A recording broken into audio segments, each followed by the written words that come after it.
नमस्कार दोस्तों अफगानिस्तान और पाकिस्तान के बॉर्डर पर अभी कुछ भी नॉर्मल नहीं हुआ है और कभी भी मामला एस्केलेट हो सकता है, एक बड़े वॉर में तब्दील हो सकता है। आप देख सकते हो ये खबर, Afghanistan rejects Pakistan truce bid, denies visa to defence minister ISI chief. इसको थोड़ा सा हम डिटेल में समझेंगे क्योंकि अभी पाकिस्तान की तरफ से भी कई स्टेटमेंट आए और उन्होंने कहा है कि मामला काफ़ी गंभीर चल रहा है। इसको हम ओवरऑल पर्सपेक्टिव से देखेंगे। चलिए शुरुआत करते हैं, लेकिन उससे पहले आप सबको बता दूं, आप में से जो भी लोग यूपीएससी की तैयारी कर रहे हैं, किसी भी साल की प्रिपरेशन कर रहे हैं, तो ये वाला जो बैच है दोस्तों 2027 और 28 आप ले सकते हैं, लिंक कमेंट सेक्शन में दिया हुआ है। एंड यूज़ करना है आपको ये कोड अंकित लाइव मैक्सिमम डिस्काउंट के लिए, या फिर ये फ़ोन नंबर है, आप इस पर कॉल कर सकते हैं, मेरी टीम आपको अच्छे से गाइड कर देगी।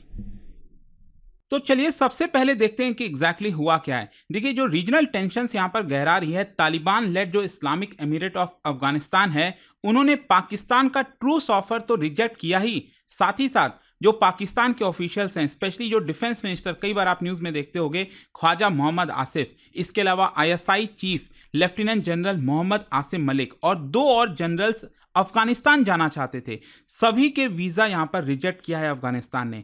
ये जो रिजेक्शन है वो तब आ रहा है जब दोनों देशों के बीच आप देख रहे हो क्रॉस बॉर्डर क्लैशेस देखने को मिल रहे हैं डुरन लाइन में। आप सब जानते हैं यहाँ पर अफगानिस्तान और पाकिस्तान का ये जो बॉर्डर है पूरा, इसको डुरन लाइन कहा जाता है। तो यहाँ पर काफ़ी ज़्यादा क्लैशेस देखने को मिले, स्पेशली 2021 के बाद से, जब से तालिबान रिटर्न हुआ है अफगानिस्तान के अंदर, इसके बाद से सबसे ज़्यादा इंटेंस क्लैशेस अभी देखने को मिल रहा है। लेकिन हाँ, पाकिस्तान ने भी अपनी तरफ से रिजेक्ट करने की कोशिश की है कि ये जो खबर बताया जा रहा है कि वीज़ा डिनाई हुआ है, हमने तो मांगा नहीं था। तो ऑब्वियस सी बात है, पाकिस्तान अपने आप को सेव करने की कोशिश कर रहा है। लेकिन इसका मैं आपको थोड़ा सा सीक्वेंस ऑफ इवेंट बताता हूं। क्या है कि काफी हैवी फाइट देखने को मिला रिसेंटली। सबसे पहले आप जानते हैं यहां पर पाकिस्तान ने एयर स्ट्राइक कर दिया अफगानिस्तान के काबुल में, और काबुल के बीचों बीच, जिसमें यहां पर पाकिस्तान यही ब्लेम कर रहा था कि जो टीटीपी के लोग हैं, तहरीके तालिबान पाकिस्तान, जो पाकिस्तान के अंदर ब्लास्ट करते हैं, हमला करते हैं और वापस से उनको शेल्टर मिलता है अफगानिस्तान के अंदर, तो इसीलिए उन लोगों को ये मारना चाहते थे। और उसके रिटेलिएशन में, और स्पेशली कि आप सब जानते हैं कि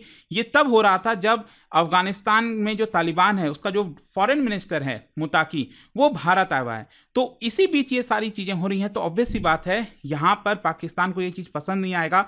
और इसी को देखते हुए अफगानिस्तान ने भी यहाँ पर रिटेलिएट किया। और बॉर्डर पर आप सोच के देखिए, अफगानिस्तान तालिबान का ये क्लेम है कि 58 पाकिस्तानी मारे गए। इसके बदले में पाकिस्तान का कहना है कि हमने 200 अफगानिस्तानियों को मार दिया है।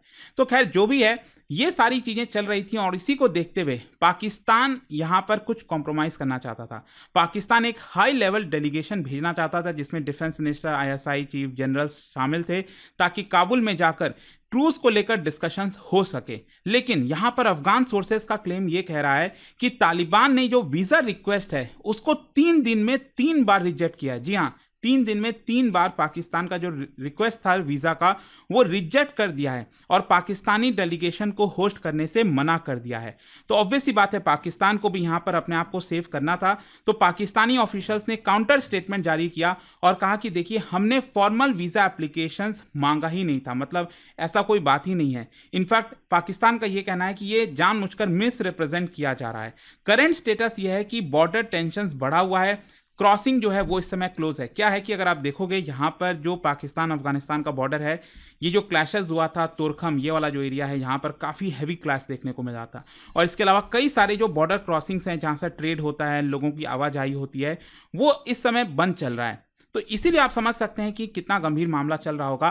खैर, इसके पीछे का कारण क्या है? मतलब अफगानिस्तान ने वीज़ा डिनाई किया पाकिस्तान के ऑफिशियल्स को, तो इसके पीछे का कारण क्या हो सकता है? सबसे पहले अफगानिस्तान जो है वो अपनी सॉवरेनिटी को जो है वो असर्ट करना चाहता है। वो ये दिखाना चाहता है कि हम एक इंडिपेंडेंट रिजीम है, हम इस्लामाबाद के इन्फ्लुएंस में नहीं आएंगे। दूसरा यहाँ पर क्या है कि जो पाकिस्तानी मिलिट्री के द्वारा एक्शन लिया गया काबुल के अंदर, इसके रिस्पॉन्स में यहाँ पर रिटेलिएट करने की कोशिश कर रहा होगा। Rather than direct military retaliation, एक पॉलिटिकल डिफेंस दिखाया है, यहाँ पर सिग्नल दिया है अफगानिस्तान ने। और तीसरा है आपका डोमेस्टिक पॉलिटिकल सिग्नलिंग, मतलब कि अफगानिस्तान के लोगों को भी ये बताने की कोशिश की जा रही है तालिबान के द्वारा कि यहाँ पर हम एक प्रकार से हार्ड लाइन स्टैंड रखेंगे पाकिस्तान के खिलाफ। पाकिस्तान जो चाहेगा, ऐसा नहीं है कि वो तालिबान करने वाला है। तो ये चीज़ें एक प्रकार से कारण हो सकती हैं जिसकी वजह से अफगानिस्तान ने ये कदम चला। अच्छा, इसका कॉन्सिक्वेंस क्या हो सकता है, इंप्लीकेशन क्या हो सकता है? नो डाउट सबसे पहला है सिक्योरिटी एस्केलेशन, मतलब कि दोनों आर्मीज इस समय अलर्ट पर हैं, फर्दर क्लैशेस के चांसेस काफ़ी ज़्यादा हैं। जो कैजुअलिटीज़ के नंबर हैं वो दोनों डिस्प्यूट किए जा रहे हैं और यहाँ पर रिटेलिएटरी एक्शंस कभी भी आ सकता है। फिर दूसरा क्या है कि यहाँ पर बॉर्डर क्रॉसिंग क्लोज होने की वजह से जो ट्रेड इम्पैक्ट है, ह्यूमैनिटेरियन इम्पैक्ट है, वो भी आपको देखने को मिलेगा। स्पेशली तोरखम हो गया, चमन हो गया, जो डिसरप्ट हो गया है पूरा ट्रेड रूट, जो इंपॉर्टेंट ट्रेड रूट है। स्पेशली मैं बता दूं ये अफगानिस्तान के लिए भी बहुत इंपॉर्टेंट है, जो फूड और फ्यूल की सप्लाई अफगानिस्तान को जाती है, तो ये काफ़ी इंपैक्ट हो सकता है। थाउजेंड्स ऑफ जो ट्रक ड्राइवर्स हैं, ट्रेडर्स हैं, सिविलियंस हैं, उनको इकोनॉमिक हार्डशिप फेस करनी पड़ सकती है। और लास्ट है आपका डिप्लोमेटिक फॉलोआउट, मतलब वीज़ा रिजेक्शन एक बड़ी बात हो जाती है, जो कि पाकिस्तान को बिल्कुल भी पसंद नहीं आएगा। तो दोनों देश म्यूचुअल आइसोलेशन की तरफ जा सकते हैं। मे भी शायद थर्ड पार्टी मीडिएटर्स हों, जैसे कतर, सऊदी अरब, यहाँ पर इंटरेस्ट दिखाने की कोशिश करें कि मामले को सुलझाया जाए। लेकिन लेट्स सी यहाँ पर क्या होता है। लेकिन यहाँ पर एक इंपॉर्टेंट चीज़ मैं आपको बता दूं, बस कुछ ही घंटे पहले ये खबर आप देख सकते हो, ये आया है कि Pakistan suspend ties with Afghanistan after border clashes. मतलब अब पाकिस्तान ने अपना जो टाइज है अफगानिस्तान के साथ, वो अभी के लिए पूरी तरह सस्पेंड कर दिया। इनफैक्ट अगर आप डिफेंस मिनिस्टर ख्वाजा आसिफ की बात सुनोगे तो उन्होंने वार्निंग दी है that hostilities could resume any time. तो इसका मतलब क्या हो सकता है? मतलब उनका जो रिमार्क है ना, hostilities can resume at any time, ये दिखाता है कि पाकिस्तान की मिलिट्री वो रेडी है for any type of strikes if provoked. मतलब वो ये साफ साफ कह रहे हैं कि हम बॉर्डर पर रेडी हैं अगर अफगानिस्तान किसी भी प्रकार का हमारे ऊपर हमला करता है। तो ये डिटरेंस का सिग्नल हो सकता है, एक पोजीशनिंग है इस्लामाबाद की, वो जस्टिफाई करना चाहते हैं अपने एक्शन को। और दूसरा क्या है, पॉलिटिकल मीनिंग। मतलब पाकिस्तान भी अपने डोमेस्टिक में, पाकिस्तान का तो एक यही मकसद होता है, भले ही वो युद्ध में हारे जीते उसको इससे कोई लेना देना नहीं है, उसकी जनता क्या सोचती है, उसको जनता को कैसे बहलाया जाए, तो वो उनका पूरा होता है कि कैसे अपना जो स्ट्रांग सिक्योरिटी पोस्चर है, इमेज है पाकिस्तान का, वो दिखाने की कोशिश की जाए। इंटरनेशनली अगर आप देखोगे तो यहाँ पर पाकिस्तान का जो व्यू है अफगानिस्तान को लेकर कि एज ए रिस्पॉन्सिबल, मतलब जो भी इस समय प्रॉब्लम्स चल रही हैं दोनों देशों के बीच में, उसका मेन कारण अफगानिस्तान है। ये पाकिस्तान अपने लोगों को बताने की पूरी तरह कोशिश कर रहा है। और इसीलिए अगर आप देखिए यहाँ पर मैं अगर आपको बताऊं कि पाकिस्तान इस समय क्या क्या पोजीशन लिया हुआ है, एक तो ट्रूप्स को डिप्लॉय कर रखा है, वो हाई अलर्ट पर हैं बॉर्डर पर। दूसरा, यहाँ पर जितने भी ट्रेड और ट्रैवल है उसको सस्पेंड कर दिया गया है तोरखम और चमन क्रॉसिंग से। इसके अलावा यहाँ पर जो डिप्लोमेटिक स्टैंड है, इस्लामाबाद ने अनाउंस किया है कि वो अपना सारा कॉन्टैक्ट काबुल के साथ अभी के लिए फ्रीज कर रहा है, कोई भी बातचीत नहीं हो रही है। और साथ ही साथ पब्लिक मैसेजिंग, जैसा मैंने आपको बताया कि ख्वाजा आसिफ का जो वार्निंग है वो अपने डोमेस्टिक ऑडियंस को लुभाने के लिए ज्यादातर। खैर, इसका रीजनल और स्ट्रैटेजिक इंप्लीकेशंस क्या हो सकता है? देखो, जियोपॉलिटिकल इंस्टेबिलिटी आ सकती है। इस क्राइसिस की वजह से रीजनल पीस और कनेक्टिविटी को एक बड़ा झटका लग सकता है। काउंटर टेररिज्म कोऑपरेशन में भी इश्यूज आ सकते हैं, क्योंकि पाकिस्तान का जो इंस्टेंस है कि यहाँ पर जो मिलिटेंट्स हैं, जो टेररिस्ट हाइडआउट्स हैं अफगानिस्तान के अंदर, वो ये लोग खत्म करना चाहते हैं। इंटरनेशनल मीडिएशन हो सकता है। देखो, एक बहुत ही इंटरेस्टिंग चीज़ ये है कि अभी यहाँ पर आप सब जानते हैं इजराइल गाजा वॉर को लेकर एक पूरी समिट हुई इजिप्ट के अंदर, शर्म एल शेख।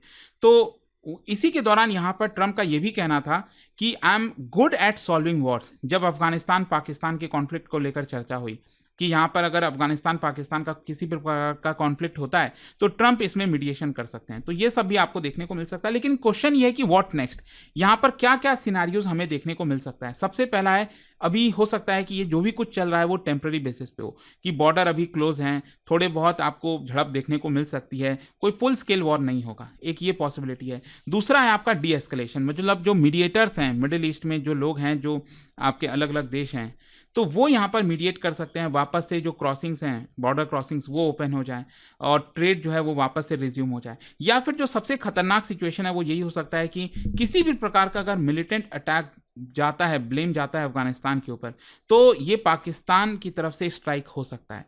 तो मे भी शायद एक बहुत बड़ा फुल स्केल वॉर भी आपको देखने को मिल जाए। तो यू नेवर नो, अभी देखते हैं क्या होता है, हालात क्या हैं यहाँ पर। बट आई होप कि जो भी सिचुएशन था वो आपको समझ में आया होगा। जाने से पहले एक बहुत इंटरेस्टिंग क्वेश्चन, ये जो डूरन लाइन मैंने आपको बताया ना, जो काफ़ी न्यूज़ में रहता है पाकिस्तान अफगानिस्तान टेंशन को लेकर, क्या बता सकते हो ये कौन से पीरियड के दौरान डिमार्केट किया गया था ओरिजिनली?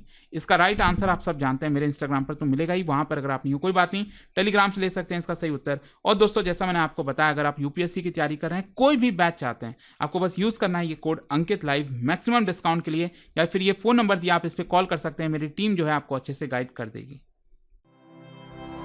स्टडी IQ IAS, आपका सिलेक्शन हमारा मिशन।